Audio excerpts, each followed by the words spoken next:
Over the years, our kids have had a lot of illnesses. 6 kids means a lot of childhood sniffles and coughs. And when our kids weren't feeling well, it affected our entire home. Luckily, some clever guys in Brisbane have come up with the perfect solution: Rehydrate. Rehydrate are delicious drinks that rehydrate up to 3 times faster than water alone, packed with essential electrolytes. Rehydrate is one of the few rehydration products that is safe for all ages. Stock up at Coles and be prepared whenever illness strikes.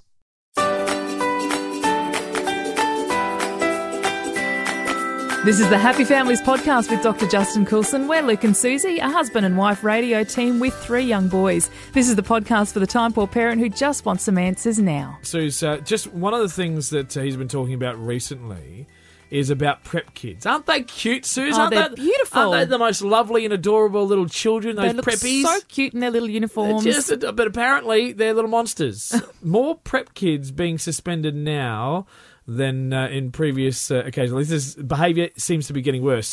From happyfamilies.com.au, he is the man behind 21 Days to a Happier Family, Dr. Justin Coulson. Hello, how are you? G'day, I'm super. And you? Yeah, well, we're very scared about prep kids. What is going on? Well, I think this is pretty scary. In Queensland, suspensions of prep students have gone up 130% in just 5 years. And we're not coming off the lowest of baselines either, I should say. Because look, kids are crumbling when they get to school. Some people are saying that they're too soft these days, that they've been mollycoddled, that they've been bubble wrapped, that they've been spoon fed, and the numbers are pretty amazing. Have a listen to this. Prep suspensions leapt from 379 in 2010. Now, you think about it, across all of Queensland, prep is like 4.5 to 5 years old, thereabouts. Nearly 400 kids in 2010 were suspended at the age of 4. Yeah.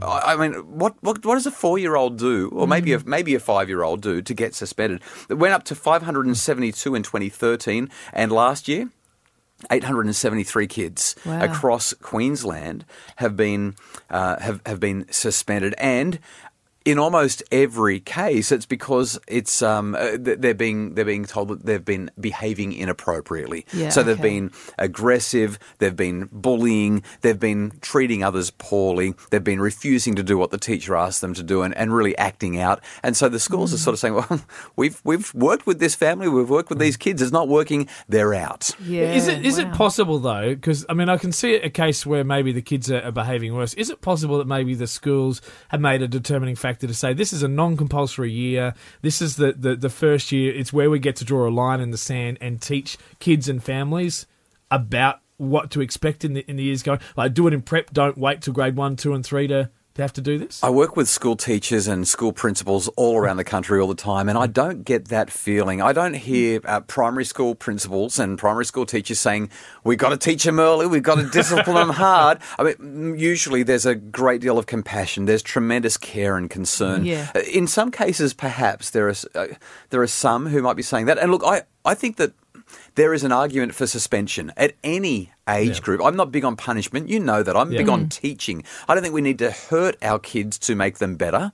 I think we need to help them so that they can be better. And when I talk with, and when it comes to suspensions, if there are people who are at risk, if there are other students who are at risk and safety is a concern, or if we're trying to help the person be better and nothing else is working, then maybe in some cases a suspension or an expulsion is appropriate. But we're not talking about this with 4 and 5-year-olds. We're talking about that's it, we can't deal with it. And you know what I think the biggest problem here is when we suspend kids at this young an age, oh my goodness, they have such a negative feeling about school that it really it casts a long shadow through the rest of their lives, at least through their childhood and adolescent years. They look at school as a horrible place, as a prison. Yeah, and it's a tough call because we can't also... There needs to be support for the teachers in this circumstance because they have a lot of children at the same age that they need to cater for. And if one is disabling learning for the others, that needs to be addressed. But how do we support the parents? How do we support the student? How do we support the teachers and the deputies and principals responsible to navigate that? Well, I think you're asking the wrong question. I think Susie, take that. I think we need to ask, how do we support our children? Because they're the ones that are struggling. And this is a terribly politically incorrect thing for me to say. And before I say it, I want to preface it by saying not everybody gets to choose. Yeah. So, some people are in situations where they're just stuck and they've got to send their kids off to school. Yeah. But the reality is our society has become structured so that there is an expectation that mum and dad well, sometimes there is only mum. Sometimes there is only dad. Again, I'm speaking generically. But the expectation is that we have double income families now and that the kids get farmed out to daycare and then they get farmed out to school as early as possible. Kids are hard work. They do cramp our opportunity to save up the money to have the new car or to have the holiday or just to live in a nice suburb near the in-laws. I mean, let's face it, it's not all about materialism. Sometimes it's just being able to put food on the table and not even live in a nice suburb, just pay the rent, for goodness sakes. Yeah. But we've created this structure in our society now where we're shoving our kids into formalised education at younger and younger and younger ages. In Tassie, they're making it compulsory for kids to be at school by the age of 4. That's the plan. I don't know if it's gone through yet or not. At 4. That's the cutoff now. And there's a second thing that's working against our children, and that's this.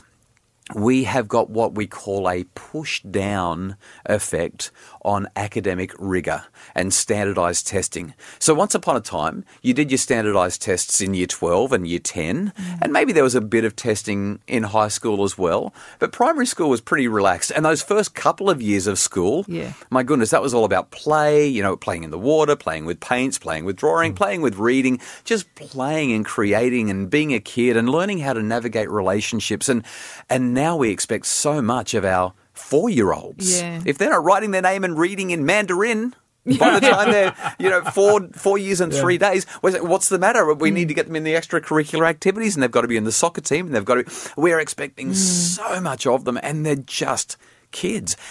We do need to support the staff, the principals, the parents, but my goodness, we got to support our kids to be kids. It's such an interesting climate these days because academia has been seen and getting the right grades and achieving the right results in so many ways is a big pressure. And it's almost like we had a parent-teacher interview just recently, and I jokingly in my head thought it's almost like we're going there to get our results. Yeah, like we're being tested. Pressure's on. and so if our kids aren't doing well, we think about what we're letting them down with, and yet we're so focused by the report card because that's our key measure. That's our KPI. But there's not the KPIs for how they're doing emotionally as much, and some of the social stuff is not as marked. And look, I think there's a couple of problems here. Number one, we're measuring the wrong things. Yep. Especially in the early years, which is what we're talking about right now. But number two, the broader thing is we're measuring. Yeah. And I don't think we should be. Why are we measuring a 4-year-old's capacity to do this or a 5-year-old's capacity to do that? A lot of parents will say, but my child is ready for school. Yeah. And you're right. At the age of 4, age of 5, they are usually ready for school, but they're not ready for the pressure that comes with the way school is now. And it is just, like you said, you constantly, as parents, as teachers, as children, constantly under pressure to perform and show results, and everything's being measured. The countries that are doing education best globally are the Scandinavian countries. And we're talking about, I don't know if I'm not good at geography. It might be the Nordic countries. The place over there in Europe where it's really cold. So we're talking about Finland and Denmark and Switzerland and, all those. They start school later, don't they? They start school later. They have institutionalised care at a young age, but it's all play-based and it's all about creativity and learning and feeling comfortable and generating good social relationships. They don't even bother teaching kids to read till they're 7. They don't do standardised tests. They don't do homework. They have a really nice integrated curriculum where you don't just sit down and do maths. You actually sit down and solve problems that involve maths, but also involve social interactions and also involve geography or involve agriculture. You know what I mean? Like they learn all sorts of things all integrated together, and the kids enjoy being at school. Yeah. They love being at school. Aussie kids, well, the Australian system's following the American system, and America is not doing particularly well globally, but in the push that politicians and parents have for transparency and, you know, more, let's just get more productive and get more bang for our buck, we're focused on measurement, we're focused on all these things that are actually hurting our children. It's fascinating as someone who's worked with young people at various different ages through churches and through schools, in especially at-risk kids. I was working with these kids, Justin, that the system said were at risk and were struggling academically, that they are not up to the grade. And it's almost always boys, by the way. Yeah, it was interesting. This particular group I'm about to refer to was a group of girls who were told basically they're stupid. Oh, wow. They're not capable. Okay. Thank you for proving me wrong right there. I would agree with you, but this is just this story. Just to highlight, I'm not disagreeing with you. This just happens to be a story about girls. But I was sitting in a bus with them. We're going somewhere, and for about 7 or 8 minutes, they word for word reenacted scenes from these movies that they'd just been watching, and then they sung every single lyric of a song. And I sat there and I thought, there is no problem with their ability to learn. Because if you have a look at what they've done in music and movies and entertainment, they are learning. They are learning the computers and Facebook and social media, and they are learning every single moment of every day. School doesn't help them learn at that particular time. And I'm not having to go to any school, but those kids just didn't fit. Well, no, it's not about the school, it's about the system. Yep. And it's about this issue where we are just pushing so much pressure onto them, where we're withdrawing them from childhood and we're turning them into little robots. We're expecting them, to be little robots. Yeah. You know, you can't step out of line, otherwise you're on detention, or we're going to have to... We're going to have to hurt you so that you know what our expectations are. They're just little kids. You know what? My 2 cents worth of advice: go and send your kids to schools where they don't worry so much about testing for at least the first 6 or 7 years of school, and where they just encourage them to explore themselves and explore their friendships and explore the joy of learning and the joy of creating and the joy of discovery. That's the sort of stuff that childhood should be about. That's the sort of stuff that education, especially in the early years, needs to be about.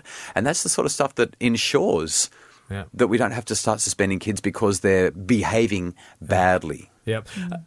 I'll give you 1 point with Royden, our son, who was behind everything. We didn't even know whether we should send him to school. It's been a great decision. The school has been wonderful with him. But he needs work in almost every category. He's now significantly above average in maths. 1 year into school, he's just thrived on the environment for him. But what's hilarious for me is that his strongest point of maths is his 6 times table. Grade 1. And Where does that come from? AFL. He loves the footy. He loves the footy. And every time someone scores, he's adding and subtracting, and he's doing how much are they winning by. We were driving the other day, and I said, Roydie, tell me your 6 times. They don't even do times table in grade 1. Of course they don't. I said, no. tell me your 6 times table, and he got to 102. Counting in sixes. Doesn't that just highlight, though, what I mentioned before about that whole, the fins, the way they're integrating different subjects? Yeah. And I say this to staff all the time when I'm doing my workshops in schools and I'm talking professional development with staff. I say to them, if you can give your subject meaning, if you can make your subject seem purposeful to your students, they will love it. Yeah. And you've given a beautiful example there of how if you can find kids that love AFL and teach them their 6 times tables, you've got it made. You don't even have to try. They will do it because they're so into it. Yeah. Now, that's obviously not going to be every student, but there's so many different things that we can do where we say, this is important because you could use this here. Let's pull this out of life and pull that out of life and let's explore these ideas. Yeah. It's a totally different process to let's memorize the 6 times tables by rote. Exactly right. And the thing is, right from the word go, we have never once got him to do maths through AFL because that's what we wanted. He just did it. But now the actual application, it's not by rote. He's applying it. And it's a skill he has now. Yeah, and in every aspect. you know what research tells us, Luke and Susie? When our kids are having good learning experiences, they like school and they look forward to being there. When they're having negative learning experiences, they hate school and they don't want to be there. And I think that's why I've been sitting here. I felt very detached from what you've been talking about with school, because I feel like that's not been our children's experience at all. They haven't felt the pressure. Our teachers have always said, we're going to give homework, but you don't have to do it. Which I love. We sat there and they said, do not. If you get to suddenly go, oh, we haven't done it, then just don't worry about it. Make sure you read. I've got to put that in there. Make sure you read. Even our teachers even said with us, with reading, start them. But if they get halfway through and they're just done with it, you read the rest of the book. She said, our job is to teach them. Your job is to help them enjoy it. That's exactly right. If they don't want to read it, you read it to them and help them to fall in love with hearing you read. Yeah. Well, there are so many. We can, oh my goodness, this has only just begun. It's huge, isn't it? But we might wrap it up there. What an incredible big thing to get our head around. The behaviour of prep kids, the suspension of prep kids, and the difference between the fun education and schooling. It's a big topic. But Dr. Justin Coulson, thank you so much for exploring it with us. Thanks, Luke. Thanks, Susie. For more info and all of Justin's books, podcasts and programs, you can jump online to happyfamilies.com.au. And to find out how to have Justin speak at your school, or he can come along to your organisation as well, go to justincoulson.com.